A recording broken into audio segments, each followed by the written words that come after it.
Radio 1 FM 90. Brought to you by Housing Finance Bank, a financial institution regulated by Bank of Uganda. Housing Finance Bank, we make it easy. Your views, our interviews on Spectrum, Radio 1 FM 90.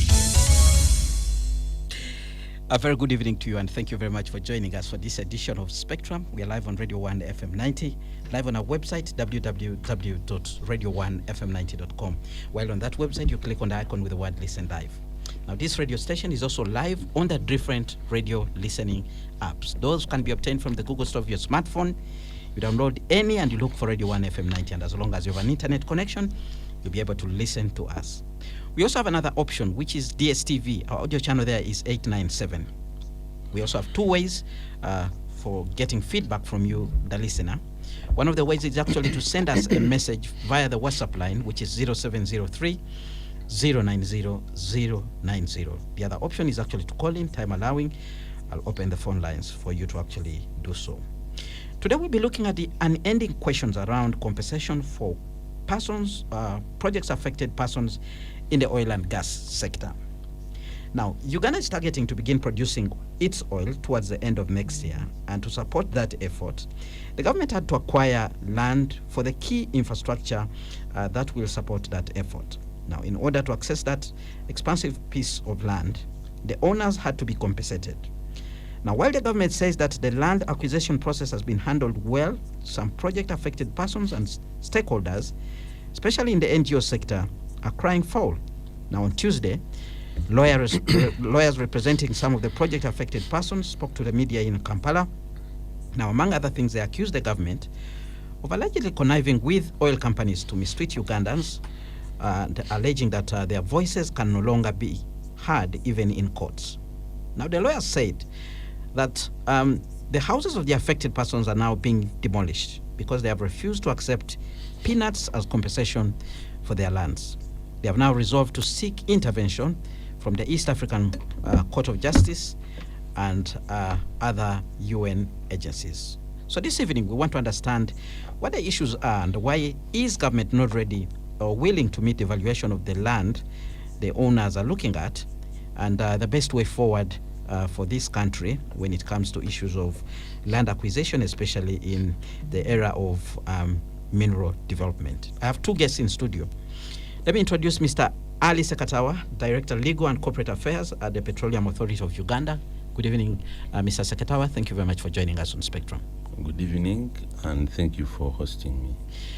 Also in studio, Mr. Dickens Kamgisha, Executive Director at the African Institute for Energy Governance, one of the NGOs that are following closely what is happening in the oil and gas sector, and also offering some checks and balances in that regard. Good evening, and thank you very much for joining us, Mr. Dickens Kamgisha.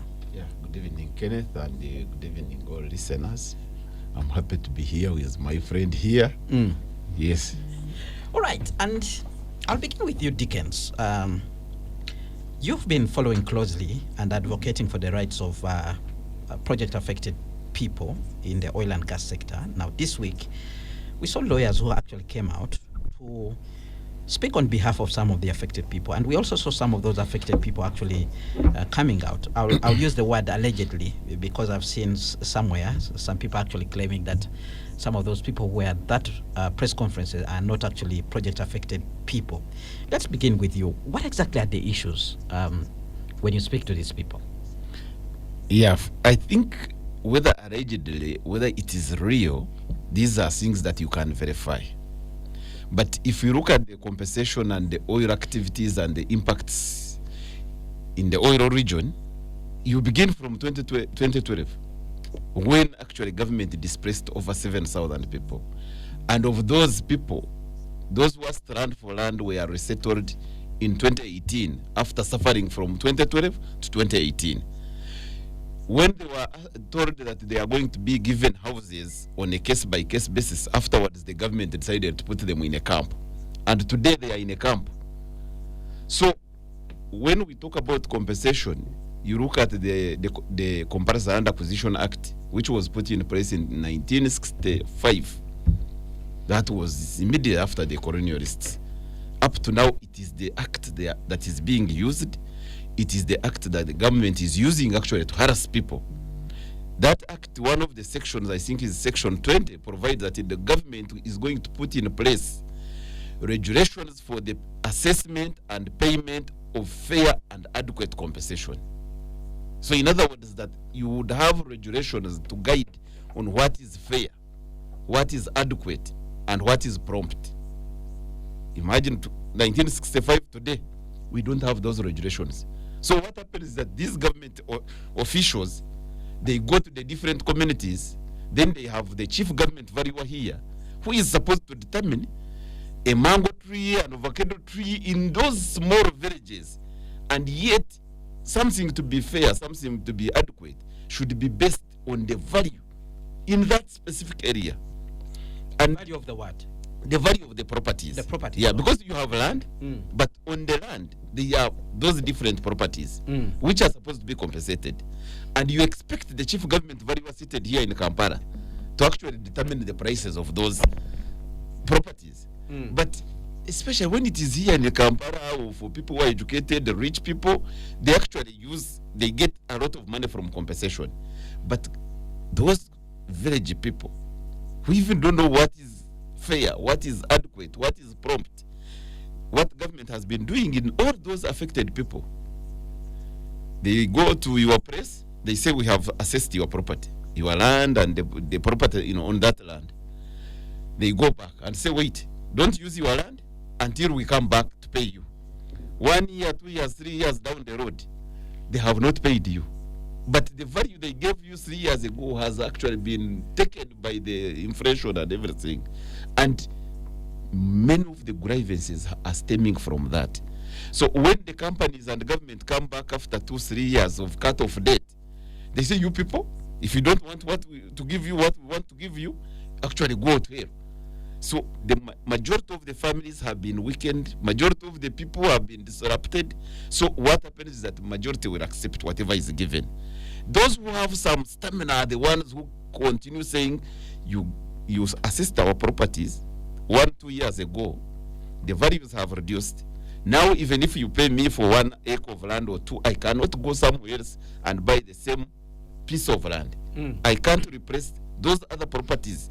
If you paid me 100,000 for a mango tree and have been getting fruits from that mango tree, and you've given me 100,000, what are you compensating? Is it the value? If I plant another tree where I go and I have to wait for that mango tree to grow and start giving me fruits, so what do you call fair and adequate compensation? So in most of these places and the people you hear that they have grievances, that's exactly what is the problem. That you have a cut-off date that is not guided by the law. Mm. You have what they call, the constitution says fair and adequate compensation.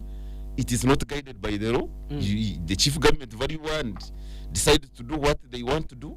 The district land boards that are supposed to consult people about prices for crops and non-permanent buildings, they don't do it because they have no money.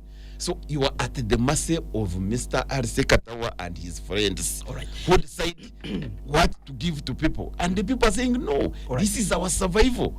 let's look at the numbers. From Yes. your perspective, how many people are we looking at, or how many homesteads are we looking at that are due to be compensated, who are in that particular category that you stated?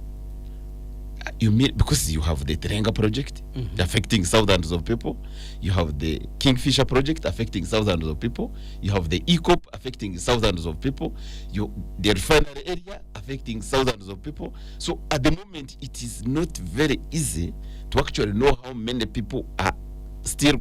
And you're saying in those all areas, yes, there are still people. There are still many who are people. not happy. There are still many people, and unfortunately, right now, the government has resorted to using court and use that outdated law of 1965 to say that if you reject the compensation that we have calculated for you, we shall put money in the court and we displace you, we evict you. But remember, these are families that survive on land. They have children, their survival is on land, and you say you put money in court and you say you have evicted the person. What happens? All right. Let's hear from Mr. Sekatawa, who are in the thick of things as far as those projects are concerned, but also compensation. Mr. Sekatawa, when you hear Dickens speaking, and also you look at some of the tears that were rolling down the cheeks of those people as they addressed the media, one would say oil is becoming a problem. What would be your response on these issues of compensation? Okay. Thank you very much. Your introduction and Mr. Kamugisha's really shows a very pessimistic picture.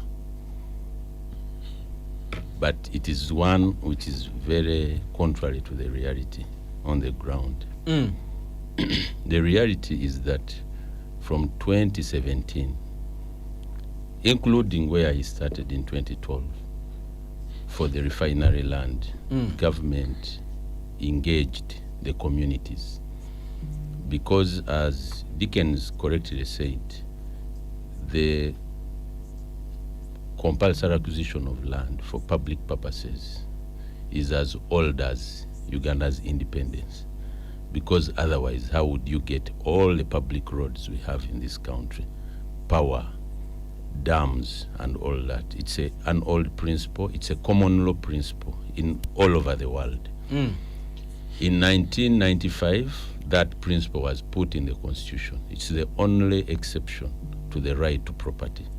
If you go under Article 26, after national consultation, the law, the Constitution is you can acquire land for public purpose as long as you make provision for two things: fair, prompt, and adequate, and a mechanism in which you can redress any.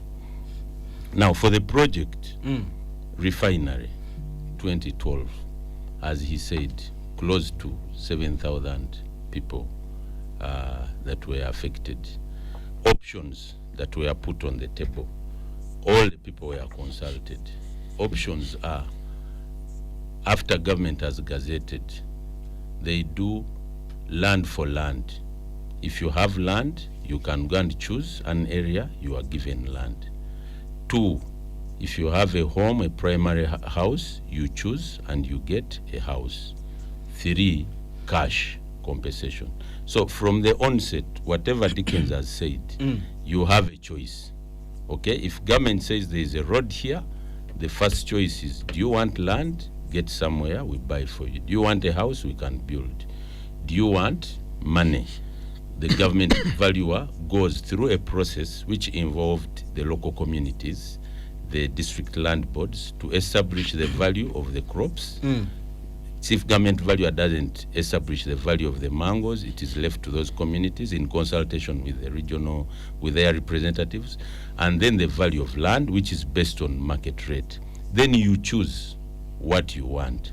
For the refinery first, what he calls a camp is something we have taken people there to see, because what government did, it is like how you said you go to Pearl Marina, or you go to this resort, this area at Luzira, organized community, and you say this is a camp.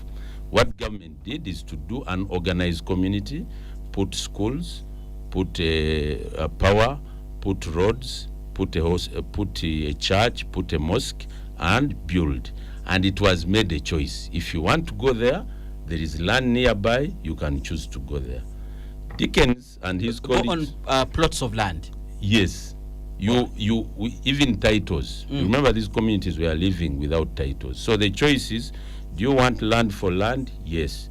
Do you want a house? Yes. We've built an organized community. Okay, and then what determines the size of land where you're moving me to? Your land. Because if I have 6 acres, it is the one that is. And you're taking me in an organized. No, community. no, it is the one, because there is one where the house is, and then there is land 5 square miles were bought for growing, for your agriculture. You still get the same land. Where to have a house. Yes, then where to cultivate. Yes, then you get your same, and then you also given land titles, publicly given. Okay. Dickens spent 10 years calling that a camp.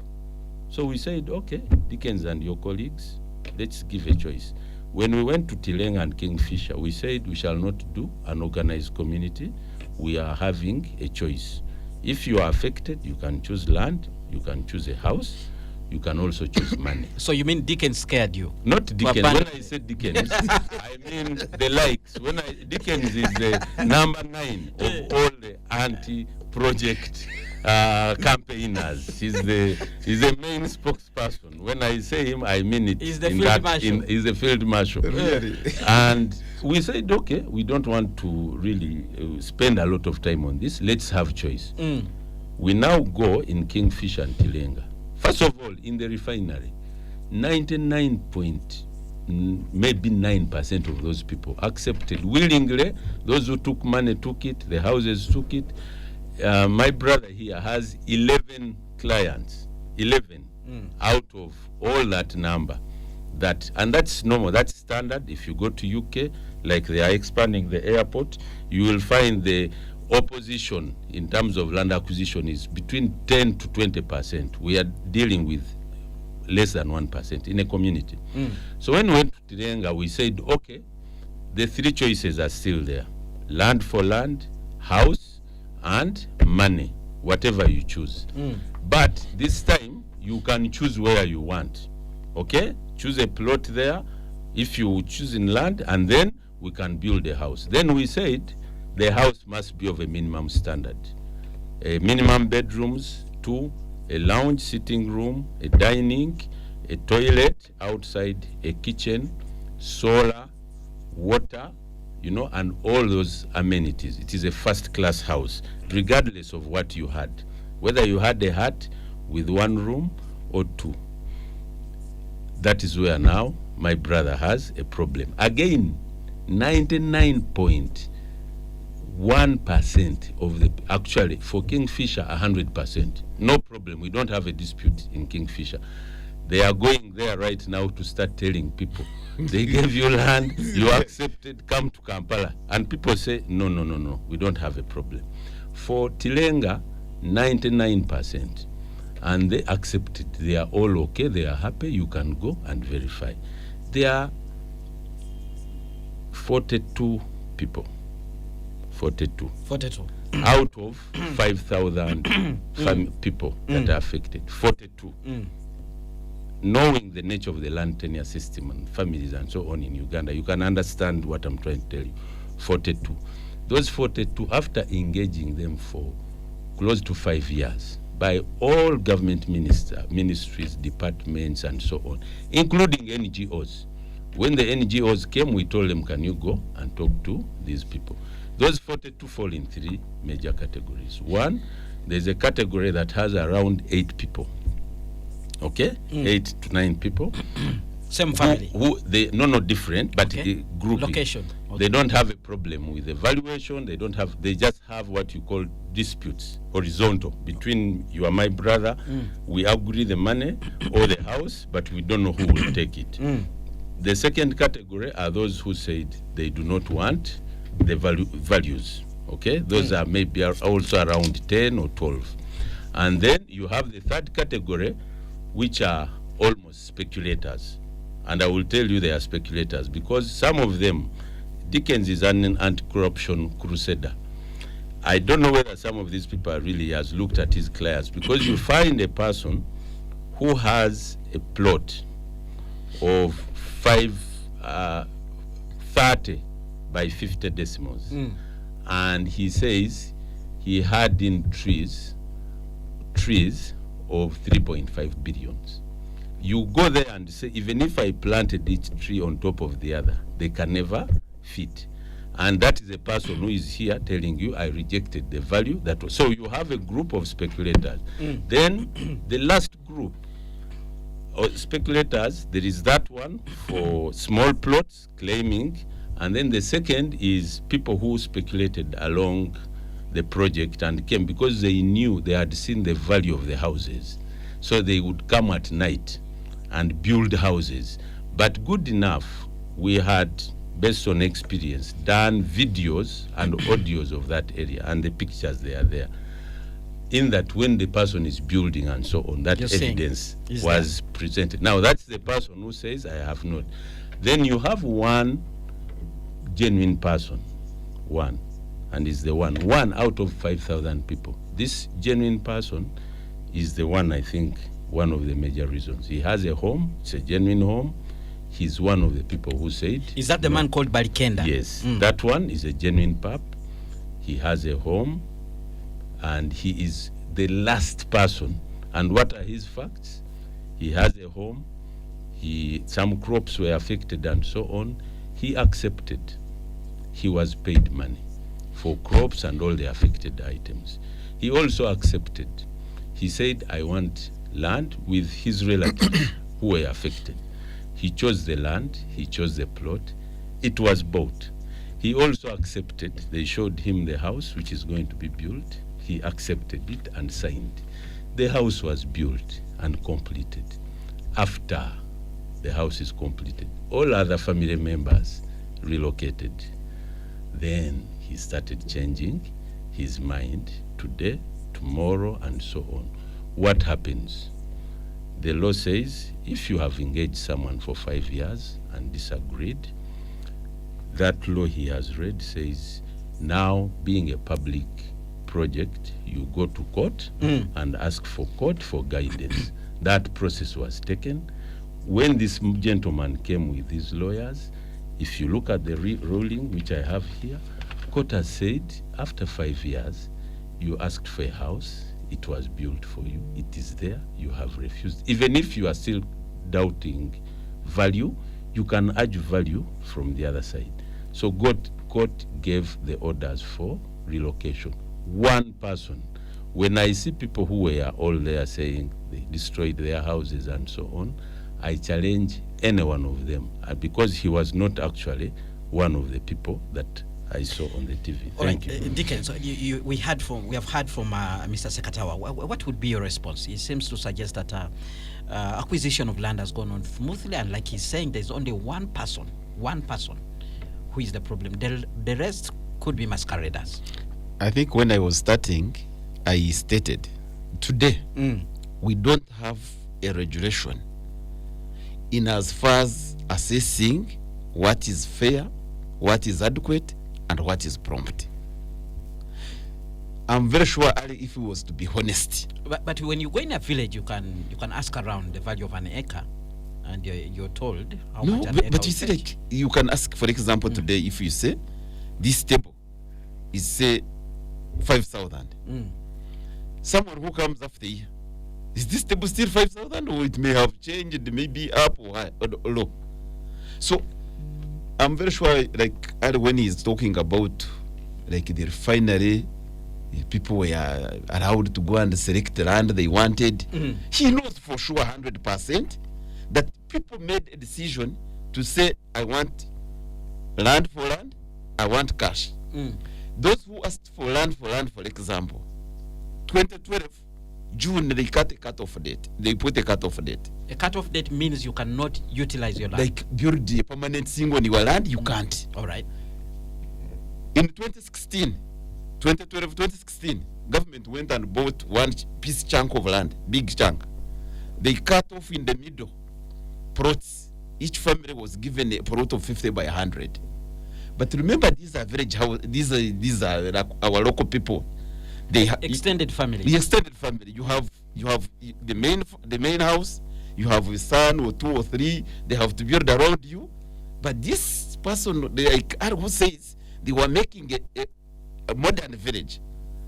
How do you put 40 houses with a pit latrine here, a kitchen here, a main house here, and these are many in one place? Because there is a distance. If you look at Public Health Act, there should be a distance. Like there is a specific distance between like a pit latrine and the main house. These guys never considered that. So I think the point I wanted to make was that while is like Ari saying that people were given liberty to go and select which land and where, that one was never allowed, was never considered, and yet in the settlement action plan report, that's what they promised people. Then you have people who asked for cash. No one was paid in 2012. The payment started at the end of 2013. And I'm happy that the Auditor General actually audited that process in 2017. If you read that report, the Auditor General said no one was paid like in terms what should be prompt which should be like maybe 6 months or 1 year, and all the people who were paid after like a year, the values had changed. Because the speculation is talking about when people like 100, 1,000 people are promised some money, just the prices within that area actually change.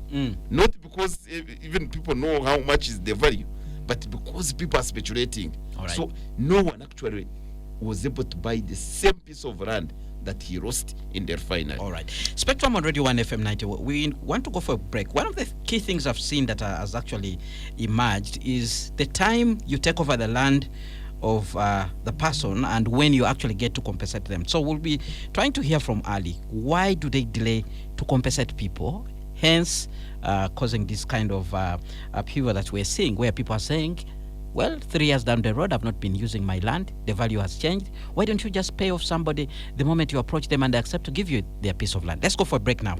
When we return, we'll continue digging deeper into this subject. Topic of discussion, the unending questions around compensation of project-affected persons in the oil and gas sector. Spectrum on Radio 1 FM 90.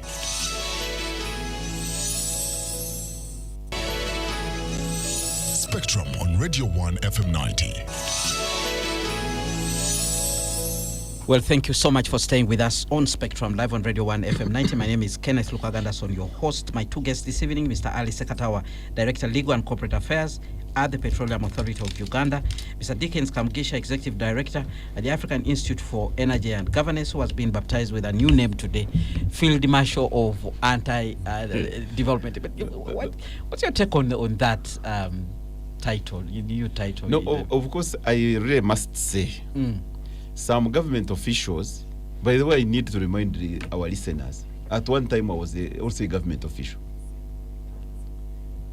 Some members in the government, they don't care about citizens. And that's why like the final affected people filed the case in 2014 in the High Court. It is now 2024. That case is still in court. So when Ali is saying only 11 people are in court, tell me, when people have been exhausted, would that one attract others to go to court, or it would actually scare them from going to court? When some people, few people who have maybe capacity go to court and they cannot get justice, what do you expect from those people who have grievances, but they see that those ones who have gone to court, they are not getting justice? So when finally they... I was about to ask you, why don't your people go to court, these people you speak for? I have told you that many have gone to court. 2014, others 2019, others 2020, up to now, none of those people have ever gotten justice. The unfortunate thing, when Ali is talking about like the 42 in Obris, government filed the case against them on 4th of December 2023. And on 8th, 2023, on 8th December 2023, that is a period after 4 days, the High Court judge, the High Court judge sat without them having representation, without them filing a defense, and said, you people, you have lost the case, government deposit money in court, go and chase away the people from the land.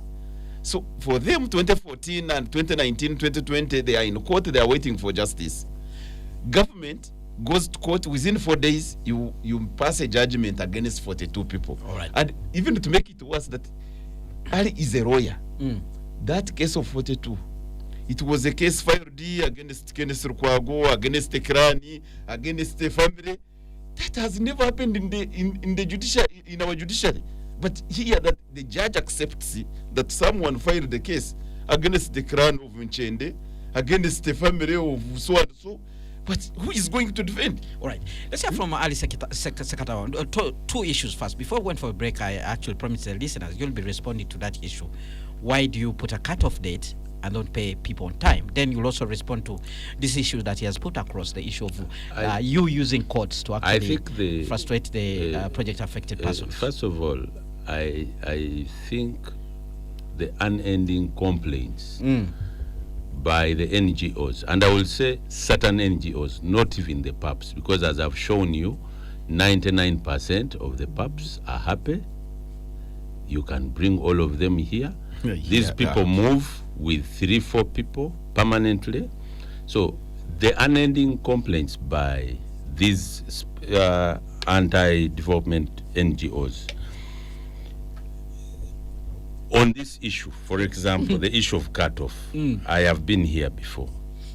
When there was a delay on the cutoff period, I mean on the payment to the PAPs, what did government do? Government directed that the time, what you call time value of money, is compensated. So as such, a person who was supposed to get 100 million last year or 2 years ago gets 15% per year. The inflation rate here is 6%, 6. But it was used what you call a commercial rate in the event that that money was in the bank to say what is the average rate, 15%. So 15% per year was added. That means that person got 30% to account for the time value, and then he got another 30%. So that person would get 160%. That is why what Dickens never wants to tell you is that he has no clients. Because why are you referring to them as clients? All I'm still trying is that they come to Kampala and say PAPs, but on the ground the PAPs are okay. They come with 8 people out of 5,000. All right. So that's the first point. So on that very issue of the few people who come, if they have questions around the value that you want to pay them, why don't you reconsider? After all, they are few. Pay them the amount they want, that you can close off this once and for all. And you see, that's why I'm happy to be here. And Dickens is not making a case of saying many people, speculators, were paid a lot of money, billions and so on. Actually, the issue is that the system has been watertight. It follows fairness. If Kenneth, your land is in the same village as mine, it is 5 million, okay? The principle I told you is that if you don't want 5 million, let me buy for you. Let me buy the 5 million acre of land, and I prove it, and so on. You get my point. So if I gave Kenneth more money than my brother here, actually the accusation now would be you favored Kenneth. Okay. Now the accusation is that we are flat, the process has been fair to everyone, but certain people are not happy with it, and that's natural. Now then, the ones who are not happy with it, it is also okay. The law says you go to court, okay? And Dickens has tried to go to court. This aspect I've heard of collusion and so on. These people have gone to court here in Uganda. They have gone to court in East African court, Tanzania. They have gone to court in France. In all these courts, they have been unsuccessful. What I have seen is that they have preferred to argue their cases from Twitter and on radios, because when you go to court, on all the rulings, some of them I have here, their cases in France have been dismissed twice, at East African court dismissed, here they have been dismissed. Let me finish. Let him conclude. What he calls now collusion of court, I wonder how courts can collude from Hoima to Arusha to France. I think the public should now know that the question is on the merits of their claim. Why? Because there is no court where you go. And I can demonstrate that I have engaged this person for 8 years. I have built him an alternative house. He has signed for it, and he has all over changed his mind because of reasons beyond any logic. And this is a public project that was gazetted 8 years ago. And I assure you that this person has been engaged more than 40 times by different parties. And you think you can come out successful. What I have seen is that instead of making their cases in court, okay, because the rulings are here, okay, they submitted submissions, they were all evaluated, they have preferred to take the arguments, I will call it, on the streets, okay, but actually the merits are lacking. Okay. I would ask my brother here whether he has gotten any ruling in favor of his position here in Uganda, in East African court, where they say they are going. They have been there. We have like 4 cases there. Some of them have been dismissed. They are on appeal. In France, they have been there, wherever. And the reason is that the project can demonstrate that all the due processes under the laws and the constitution have been followed. Dickens. I think, Kenneth, one, I'm very sure I will never, Ari will always try to make things like look very cheap. Because I have already indicated, we have almost 9 cases in the courts of Uganda. Since 2014, none of those cases have been determined by court. Have you tried to follow up their processes every other day in the judiciary? If you want me to if bring you have complaints, you go and file them. If you want me to bring the letters I have been writing to the Chief Justice, Deputy Chief Justice, Principal Judge, they need to hear and complete these cases. May I just see them in newsletters, Afiego's newsletter?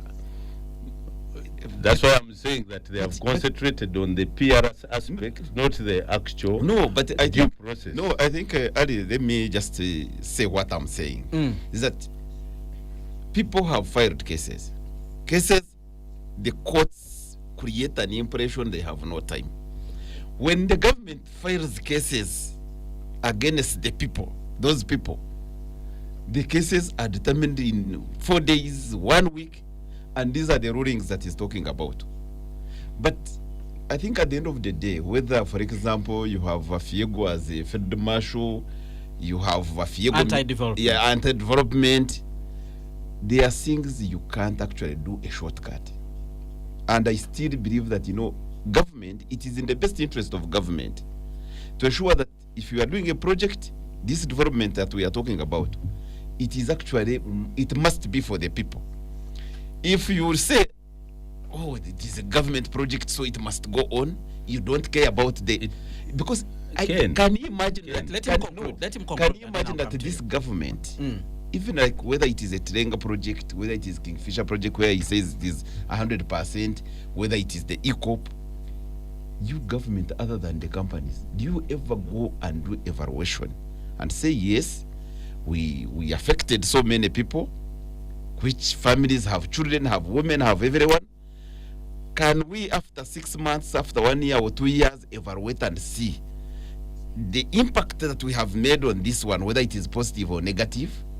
When a government official comes here and says, oh, people are happy, what are you exactly saying? Or for you to say because only 5 people are in court, how many Ugandans have capacity to go to court? I'm very sure that Ugandans who are listening, they know many of us will have grievances. You actually fear going to the courts in Uganda. First and foremost, even if they were not asking you money, it means you have to be there for the next 2, 3, 4, 5 years. These cases that are filed by these affected people, at least I knows that these cases are there. And if government knew that they don't have evidence, they don't have anything, it would be in the best interest of government to ensure, because courts are part of government, to ensure that these cases are heard and completed. Why are they not completed?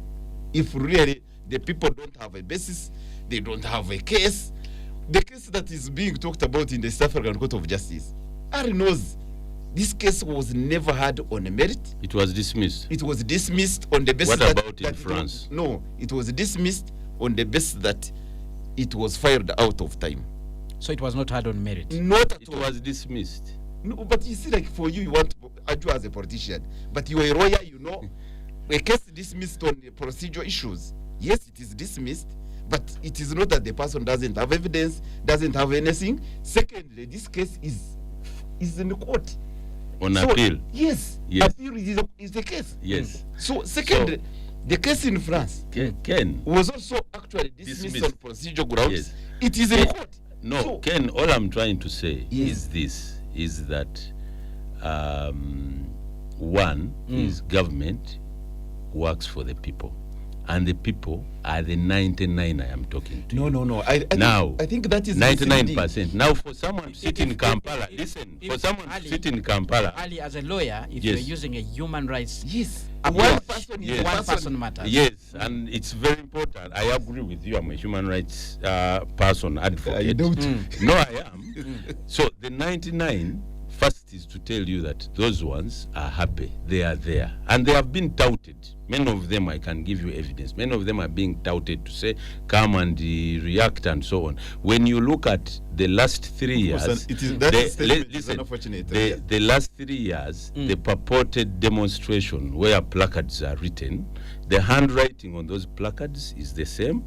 The people who are always paraded are the same. Handwriting experts. Yes, you can look at them. They're online. They are always the same. They are always the 3-4 people, and all of them, if you got time, you can see they are facts. So all I'm trying to say is that the majority of the PAPs are okay. The problem the issue we have is to deal with a few. And I will say, I'm sure you have many workers at the Petroleum Authority of Uganda. Yeah, who can but use only, social media. But only Ali is here in studio, so you can always have representatives. No.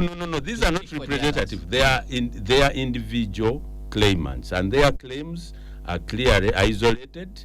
They are not in representative capacity. They are there. Those 4 or 5, and I will tell you, the 4 or 5, their special cases are there. I can tell you that they have come to court, pleaded their cases. What has court said? The problem that my brother has, the court has not made a final determination. What court did is that law says if government has engaged you, it can deposit the money. If you still have any dispute with it, that's the compulsory land acquisition. Yes, process. All right, we have comments coming in from the listeners. Good evening, Kenneth. In business, there is a spirit of goodwill. Oil being lucrative and prospective investment that it is. Why can't government and the Sakatawas be considerate enough to appease landowners adequately to acceptable satisfaction other than subjective and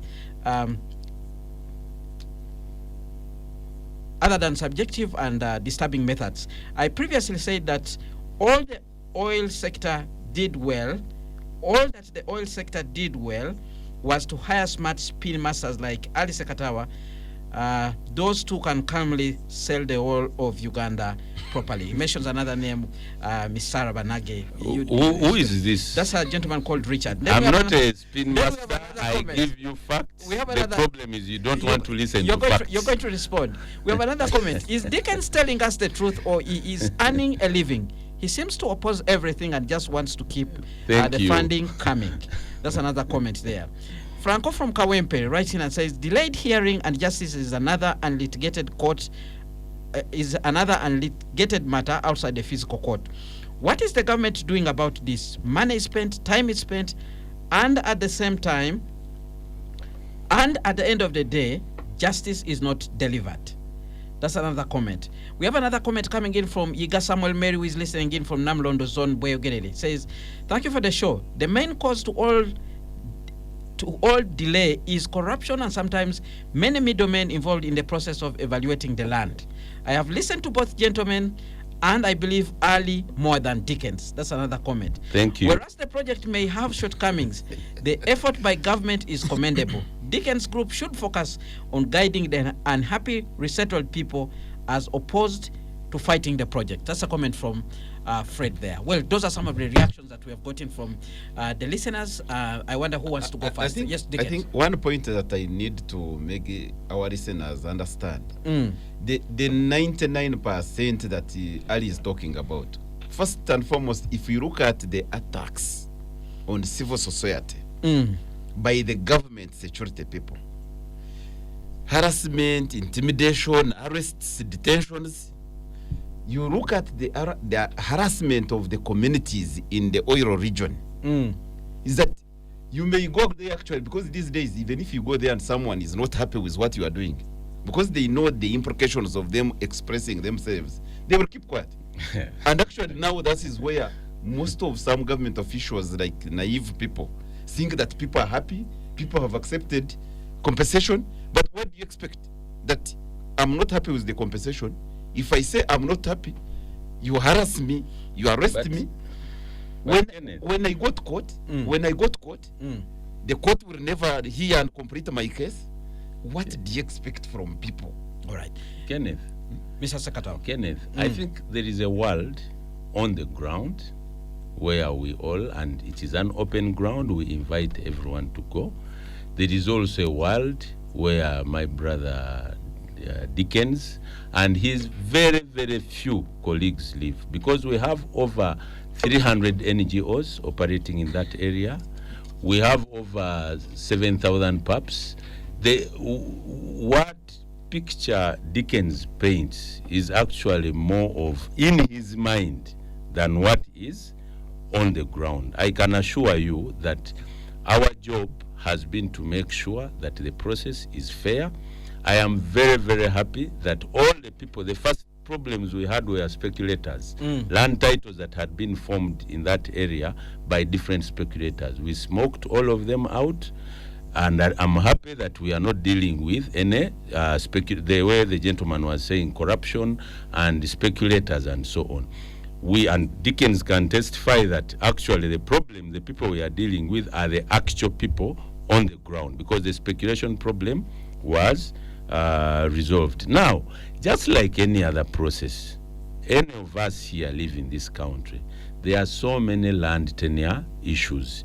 If you have a process that had 5,000 people, Ugandans, and at the end of the day, we are dealing with one person who has been relocated, and even him, he has been relocated to a house that is built. I think fairly, that's a very successful process. And lastly, I would like to invite my brother Dickens, because on this project, it is that at every point, it is a point for opposition. There is a point at which you must accept that this project is in public interest, and it has to go on. The idea of saying that you should stop the project for any problem and you should oppose at every point, I think is not in national interest. I think that's why many people say you are the field marshal along those lines. All right, we have comments coming in. One of the lawyers, Aaron Kiza,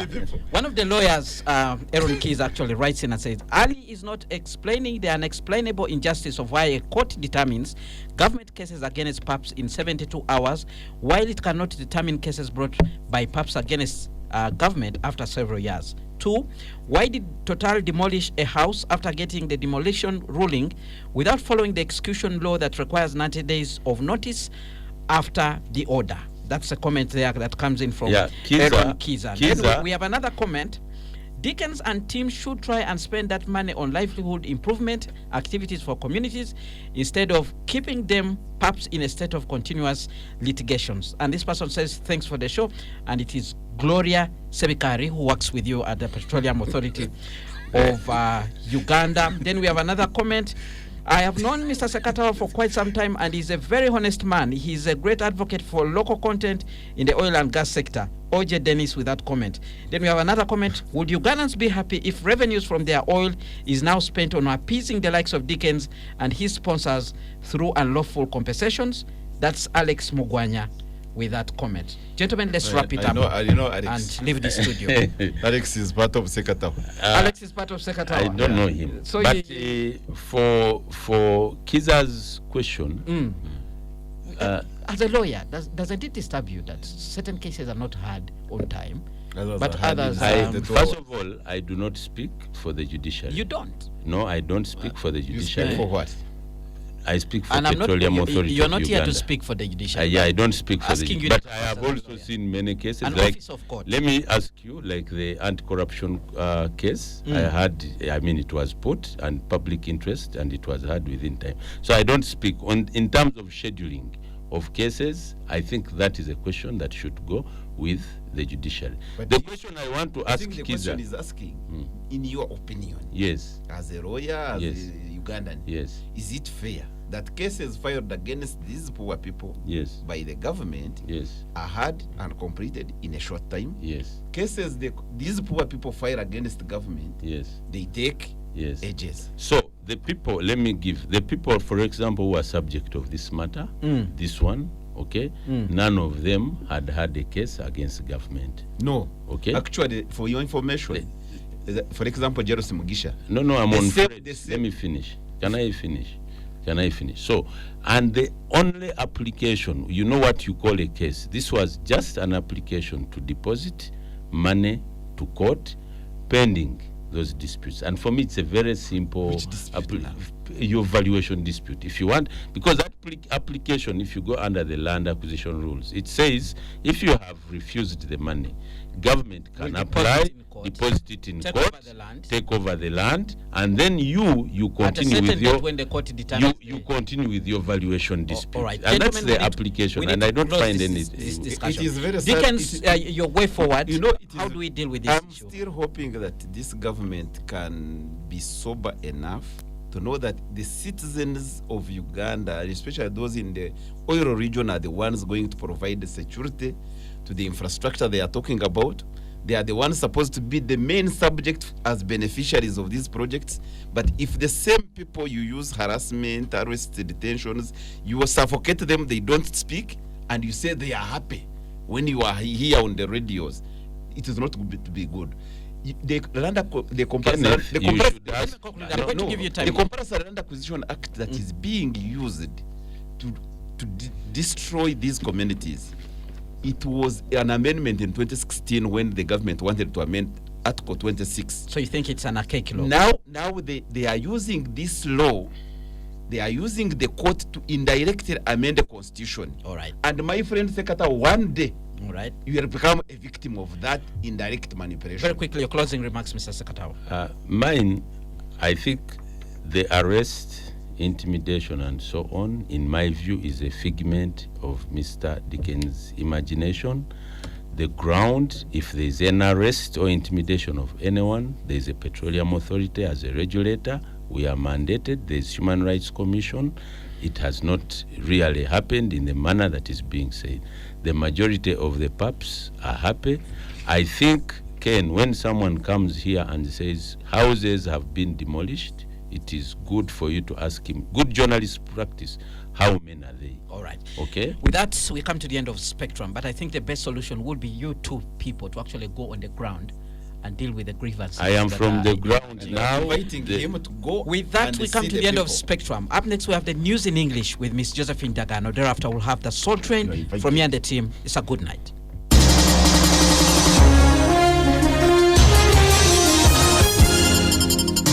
Spectrum on Radio 1 FM 90.